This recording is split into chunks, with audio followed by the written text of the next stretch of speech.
morning, Dubai. Happy Monday. Happy Monday to you, Ali. It's a lot of light, right? That was too bright. We went from complete darkness to brightness. bright. Yes.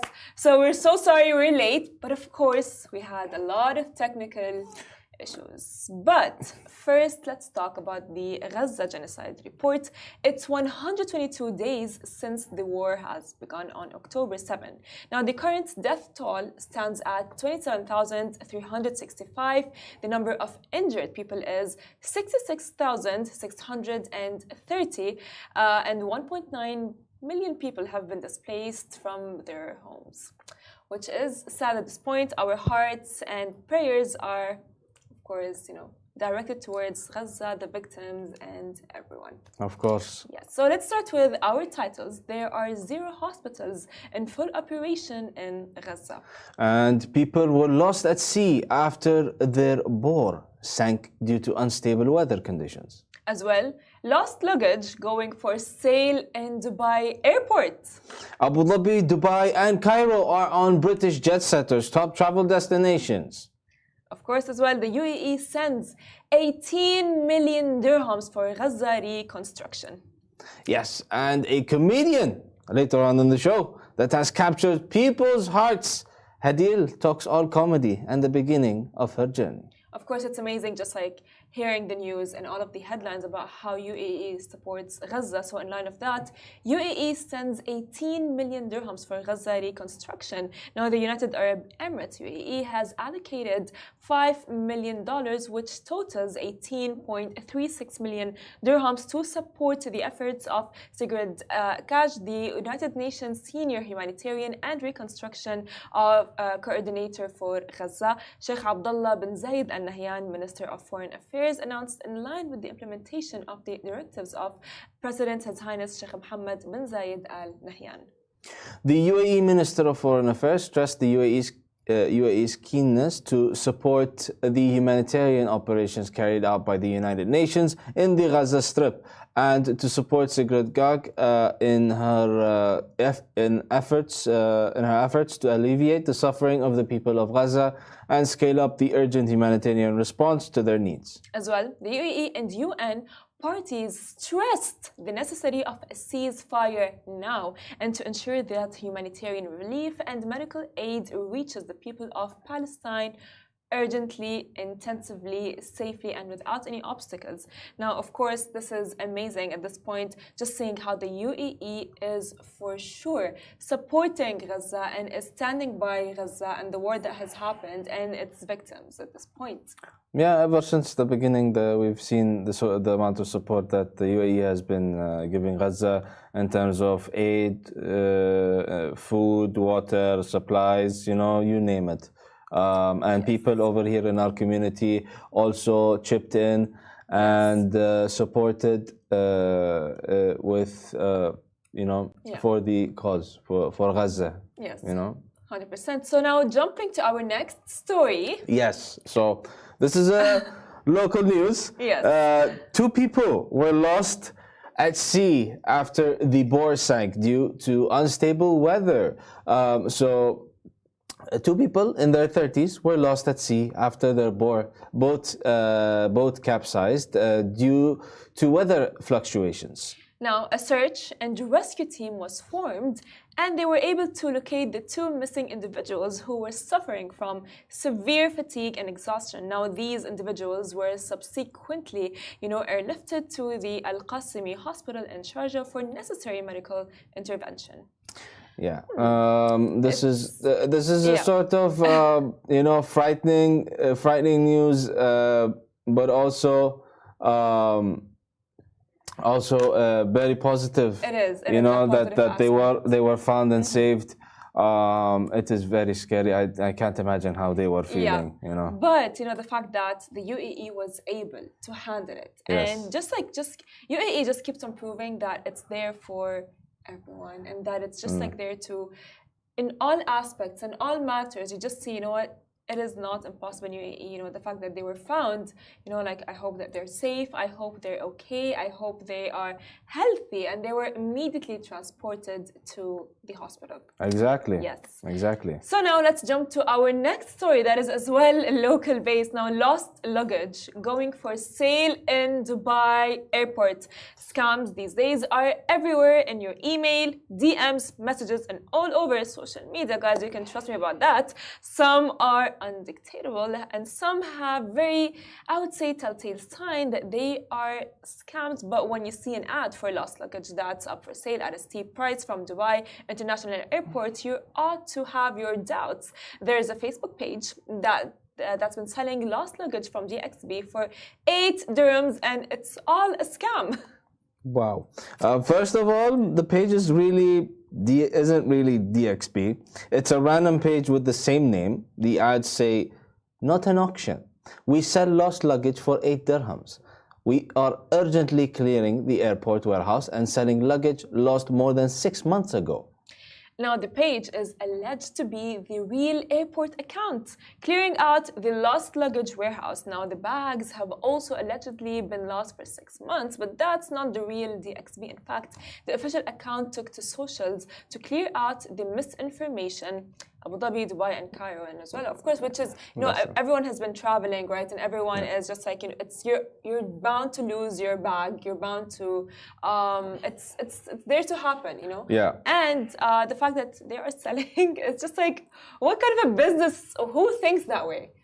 Who would think of like, you know what, fine, this is a lost bag, let me sell it for 8 dirhams. They never seems to, you know, they're very persistent, these scammers, you know. Yes, they are. And every time it's either an email or a message or a WhatsApp video call. Yeah. You know, or the email itself, they try to change the domain name, and they're some finding... of them can be real. Some of them, by the way, some of them can look real and they can trick you. And you know what I mean? A lot of my friends have been victims of scammers. Yeah. I was almost a victim of a scammer as well.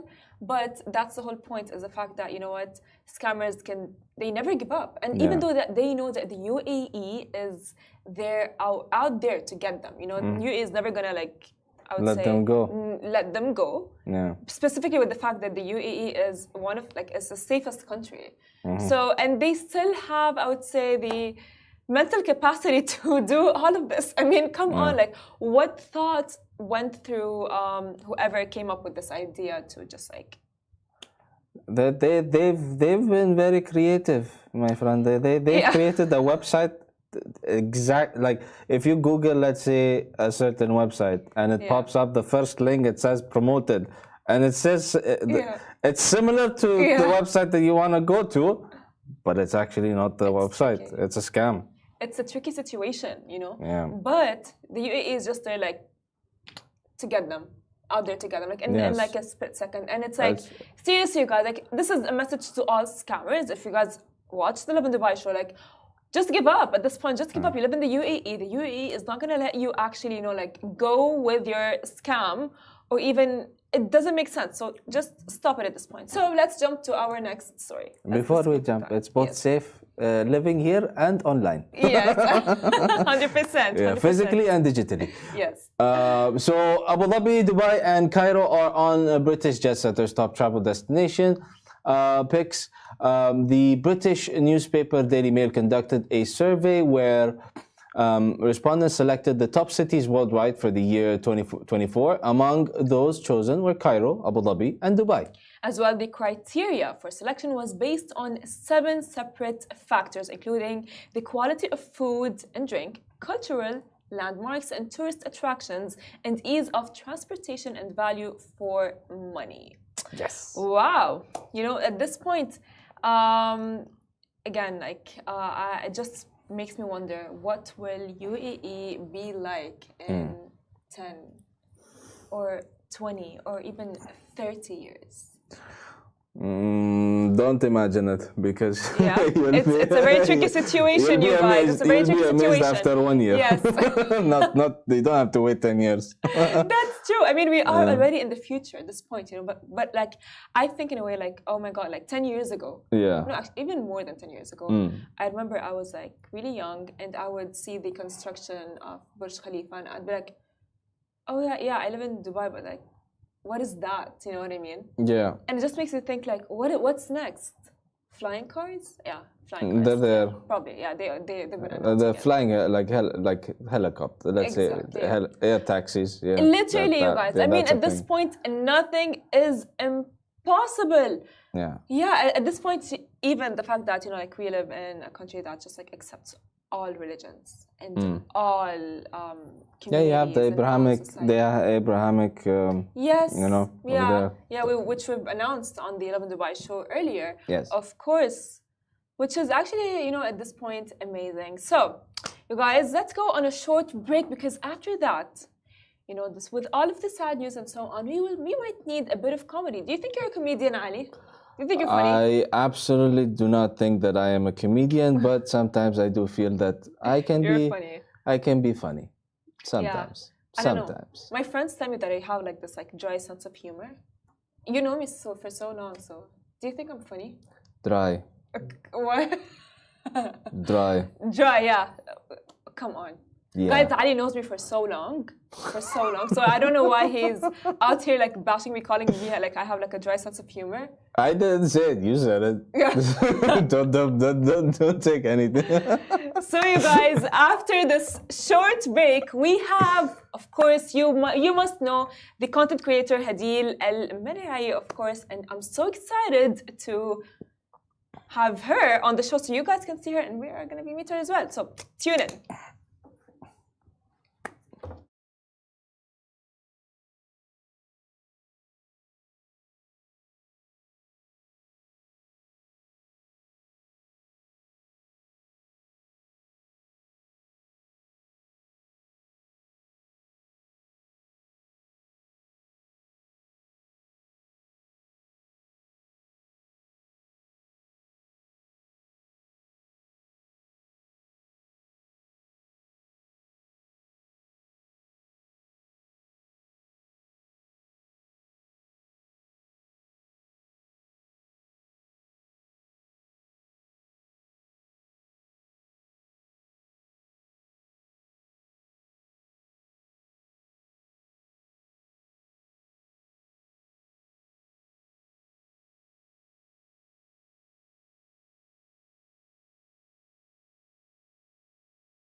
Welcome back to the Lovin Dubai show. Our guest today is Hadeel Marai, known for her humor and charm. She's bringing smiles to the studio. Get ready for some morning giggles. Hi Hadeel, welcome Hadeel on the show. We're so excited to have you here. Good morning. How Thank has you it for having been? me. I'm loving it. She's loving it. She's loving it. Oh my God, I think she gets the whole point of it, you guys. So Hadeel, this is a question that it's been stuck in my head for so long is what inspired you to start creating your content? You know, it's like comedy as well as it's relatable and so on and on. So what inspired you? This is my medium for self-expression. Okay. I struggle expressing myself to people around me and I don't know how to articulate myself. So I find myself doing so online with my skits, and it's also a really good release. Like, you know, when you're very frustrated with something or you're angry at someone and you like, I try to hold back being passive aggressive. I'm like, I'll just do a skit about it. Yep. So that's how I deal with it. What makes it very relatable. Yes, you know I hope so. Yeah. I hope so. Thank you. It is, which is why reassuring me. You know, for sure, I see like your posts and I'm like, okay, repost for sure. Loving it. That's the attitude.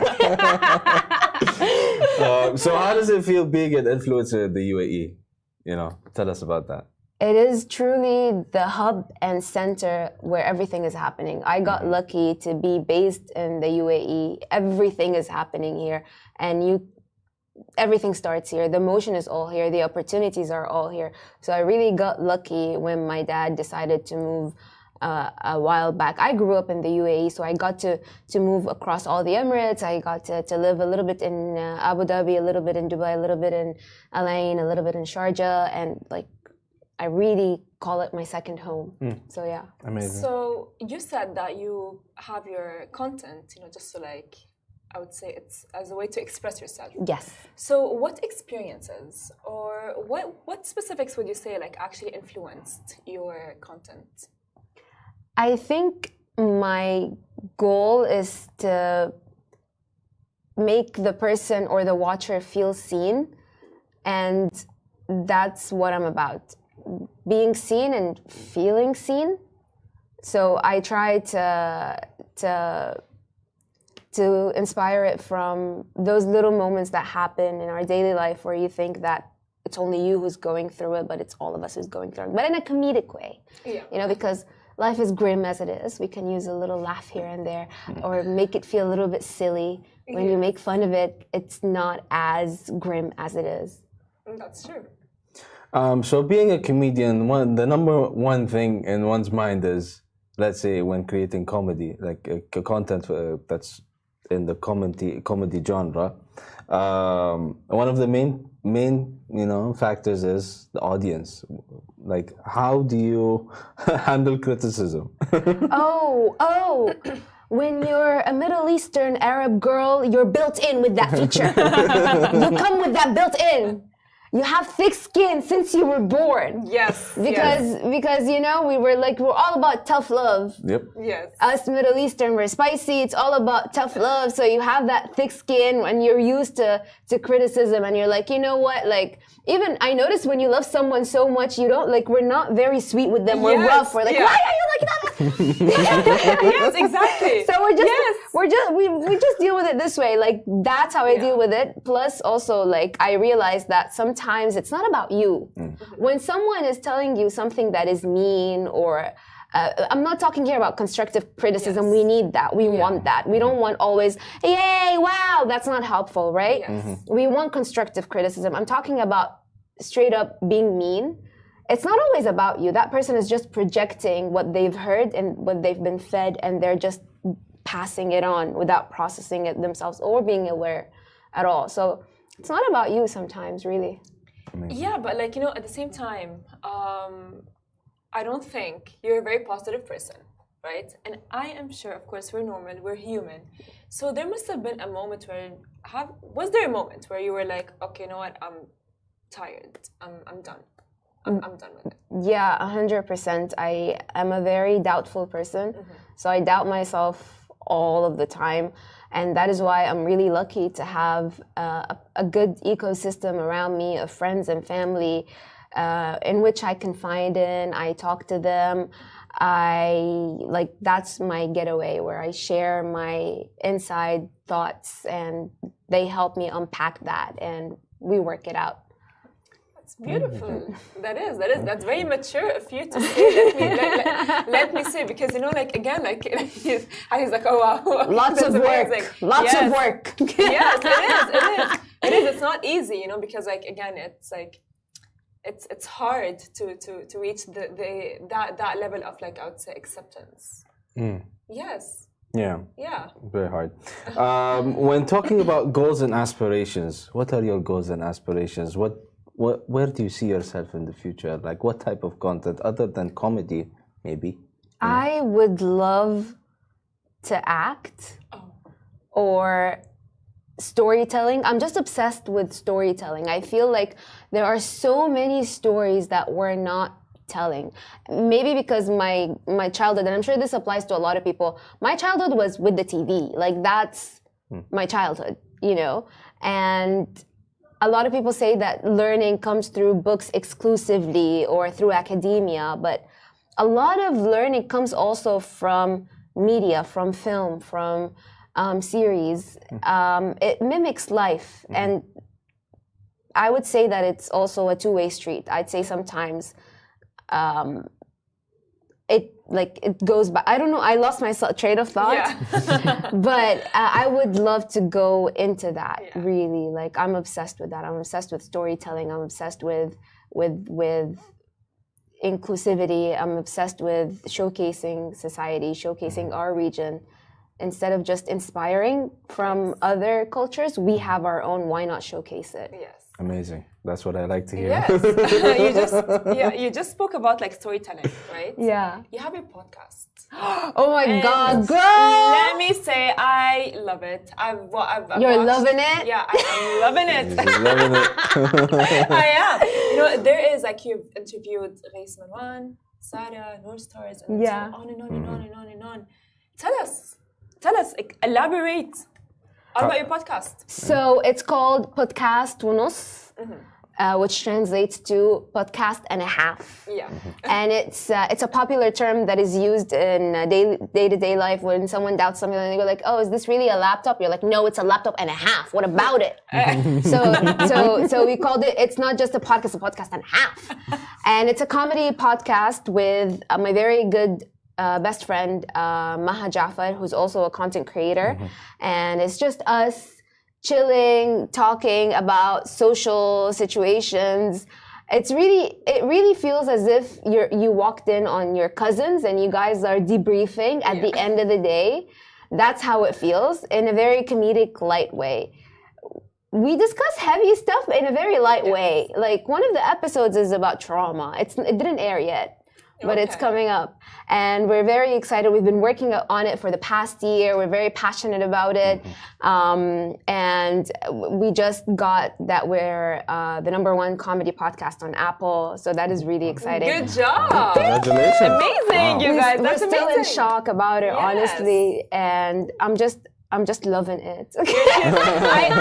I think you're gonna walk out just saying the word "loving it" instead of loving. That's actually a good thing. That's actually a good thing. So on brand. So we were talking about the podcast. How did the idea come about? Did you decide one day I want to do a podcast, or did something sort of inspire you to do a podcast? So Maha, who's my podcast co-host, we've been friends for more than 10 years. We went to college together, actually. We studied dentistry together, actually. And we had our career shift together. Maha is the reason I started content creation. She was the greatest push. So she calls me one day. She's like, Hadila, I want to do a podcast. And I'm the skeptic one in this friendship dynamic. I'm the skeptic one. I'm the one who's like, do you realize opposites attract how much work it is to start a podcast? You need proper equipment, you need a format, you need who's gonna do this? So that's all running through my head. She's like, why are you silent? Let's do a podcast. And I was like, yeah, sure. Now she realizes how much work it is. And I'm like, Ma, remember when I was silent when you were overly excited about starting a podcast? And she's like, yeah, I get it now. But she's the one who accelerated the process, and I just hopped on board, and I'm so happy that I did because I'm enjoying it so much now. It's a great expression place. Expressive place? Nice. English is my second language, you guys. Please be kind. That's fine. It's on our second language. It's fine. It's our second language. Second language, English. It's our second language. It's fine because it's beautiful.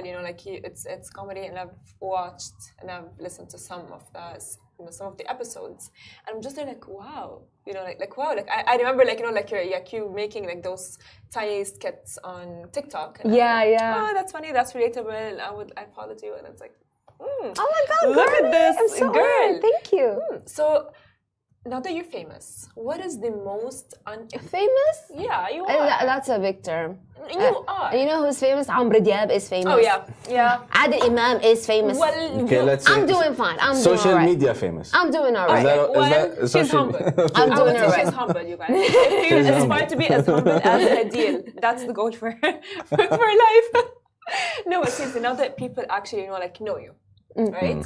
What is one thing that you have did not expect to actually happen through your journey of people knowing you? I did not expect the love. I did not expect that because I'm like, wow, the connection that some people share with me when I see them in real life, that they tell me, and that I can feel it. It's not about words all the time. I can feel that there is a genuine connection when I meet them, when we talk, and I love that because it makes the world a lot less lonely, feeling that you can connect with people even though you've never met, and that is something very precious. 100%. Yeah. 100%. Speaking of connecting, collaborations are very significant in terms of content, the content creation world. So can you tell us what's the most most memorable collaboration that you've done so far? As in with other creators or with Creators. brands? Creators. Yeah. With creators, I can't really specify because they're all special to me, because I believe that the power is in the collective. Even though individuality is really nice and important, however, there is a special thing in being a collective, and it showcases that, hey, there is room for everyone. And being collaborative with other creators helps you see your blind spots, and it makes you really more of a well-rounded person, and you all pour into each other's experiences, and you just lift each other up because there is room for everyone. That's what I love the most about collaborative work, and that's why every and each collaboration is very special to me. You're so positive. I love that. I mean, honestly, I love that. Literally, I'm loving it. I think we should be on the same boat. If I'm not going to say loving, I'm loving it. That's how it's going to be for you. You should join, Ali. I'm loving it. Really, yeah, we're all loving it. I'm loving it. We're loving Dubai. Yes, we are loving Dubai. Loving it. So, of course, I want to ask you. So we have the tiny buzzer. Yeah, I'm wondering. But what gives you the ick? Of course, there are some things that do give you the ick, right? Wait, I had an answer. I forgot it. Buzz it before you say it. Entitlement. Oh. A good one. I have another one. Go on. Confidence without overconfidence. What is it called? When you're so confident. When you're so confident in something that you don't have the skills for. Yeah. Just sit down. Sit down. Yeah. I would say yeah. I mean, honestly, you already answered two of my questions, but it's fine. So I'm gonna be asking you, and if it gives you the ick, you press. Okay. And you have to explain why. Oh wait, I that's not how the game works. Oh, sorry.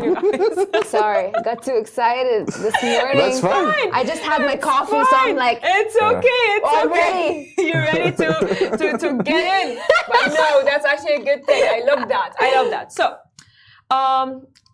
fake content creator couples, you know, couples who are like, who show off a lot on social media, like, oh, we're in love, oh, we love each other, oh, we are like... Girl, it's just because I'm too single. That's it. That's it.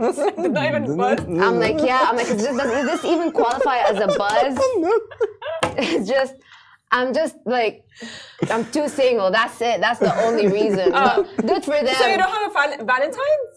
I have a single times. We call it Galentine's. You should go out with your friends and call it a Galentine. But that's like every day. What's special? But it's okay. Yes, I will do it. I will do it. But we need to be positive. We need to get back on that positivity track. All right. All right. All right. I don't, you take Okay, this fine. one. I'll take the lead then. Yeah. Men who show off their muscles on TikTok or Instagram. It's like, oh, If that gives me the ick. yeah, does that give you the ick? I don't think so. Okay. It's very like inspiring actually to Really? other people who really want to get fit. And honestly, if they've worked so hard, like imagine working that hard. I mean, I would do the same, girl. Really? Oh my god, if I had like abs, Yeah. I'd be in everyone's face with those abs. Like, look at my Like, abs, you guys. I worked so hard on these abs. I get it. It does not give me the ick. No. Does not give you the ick. No. Surprisingly. That's like surprisingly. Unexpected, right? Yeah. Well, Ali. Do you have that? Okay, fine. I have one for you. Okay. People, our guys and girls who go like, oh my god, only princess treatments only.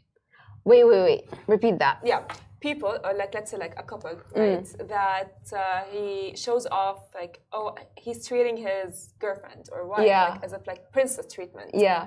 But it's almost fake princess treatment. You know what I mean? You know what I mean? Like sometimes, like I look at like creators on social media, and Like it's not genuine. It's just it doesn't seem genuine. You know what I mean? It's like, just for like, okay. That too gives me the much. ick. It's like too much. If you're just doing it for like online to showcase it, and it's not like that offline, like no, major ick. Not the vibe. Not the vibe. Yeah, You have to be consistent. You have to be who you are online as who you are offline. But that's very. But that's too hard. No. But it's not impossible. Like I mean, a lot of things are too hard. Being on time is hard, but it's not impossible. 100%. You can still do it. 100%. Just be consistent. Pick a lane. Yes. Pick a struggle. Hadil, you are honestly, you are like your soul is just beautiful, right? Like You are came beautiful. in, and I think my introduction was accurate. Like you actually brought a lot of joy to this. Guys, I'm just tiny gonna come here table. every morning for this introduction. Oh, please do. Oh, please do. Please do. Just gonna join you here Please every do. day. Please do. Yes, she's loving it. I'm loving it. Yeah, she's loving it. Yeah. Loving it. خلاص. There's no more loving. There's only loving it, you guys. So all the love into you guys as well. Hearts. Yes. So we want to thank you for being here, Hadil. Thank you for having me. Thank you for answering all of our questions and buzzing the buzzer. What a and perfect way to answering start all my of morning, your- actually. Like, yeah. What a perfect way to start our morning as well. Thank Right? you. Thank you. I mean, honestly, at this point, we started with like, you know, your energy. It's just like beautiful at this point. Thank you. Thank you, guys. Thank you. I really appreciate it. Thank you for having so me. much. Well, you guys, this is the end of our show. Don't forget to tune in tomorrow, same time, 8:30 a.m. This is me. This is Ali. Adios. Bye-bye. This is the one and the only Hadil. Bye. Peace out. We're still live on Instagram. I keep saying that. Still live on You- the gram. Oh my God.